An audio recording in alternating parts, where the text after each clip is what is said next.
So this is an interesting one I wanted to share. I have 3 subscribers to my YouTube channel, so let this be known. This is the start of everything, okay? I started from the bottom, now we're here, all right? How do I create and upload my own videos, all right? It's a little different than anybody else. I have my own application, all right? That's kind of the beauty in me being a software developer. I can build out my own shit, and this is some cool shit. Seriously, I upload the video, okay? And then the next thing I do is I go over to Super Whisper, and then I select a file, which is gonna be this video, all right? I'm gonna transcribe it real quick, easy, let it do its thing, all right? It's gonna be really fast. So once it's done, we already kind of got the upload going. I'm gonna copy this so that I can bring it over into the application, and this is gonna be the transcript to go along with the video. So what's the goal, all right? I want people to check out the documentation, all right? So hey, please check out the Dash components that I built. They're all custom, they're pretty cool. So, visit the documentation. Okay, we'll stick with that. I don't need to generate we'll do it just because y'all are here, all right?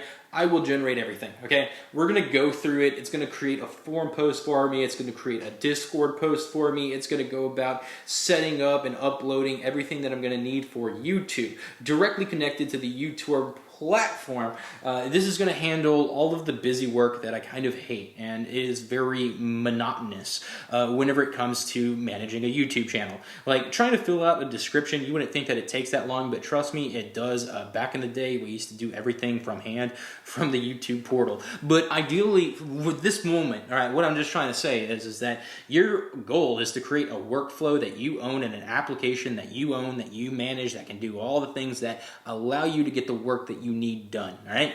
This is the way that I'm doing it, all right? It created the title, it created the tags, everything's good to go, bada bing, bada boom. We have Discord post, a little small one, and we have a forum post that we could use if we wanted to, and then I will start off on private because, you know, we will want to verify and do a little bit of edits on YouTube side before it's all done, but hey, we are uploading to YouTube like that. We are almost done, all right? So, I will jump over to YouTube, and here we are. If I'm gonna make my way over to the content, you can see that, oh, here it is. This is the same thing that I just uploaded. It's the same description, it's everything filled out, it's the exact same thing. It's the start of the upload process for me. So it's already started to automate out what was something that used to take a lot more time that I hated. I hated all the SEO. I hated making YouTube descriptions. I hate posting to forums. It's disgusting, okay? Let everything else do it for me. I will just create the content and bullshit and code. So yeah, with that, let me know what you think. This is how I upload YouTube videos. Yeah.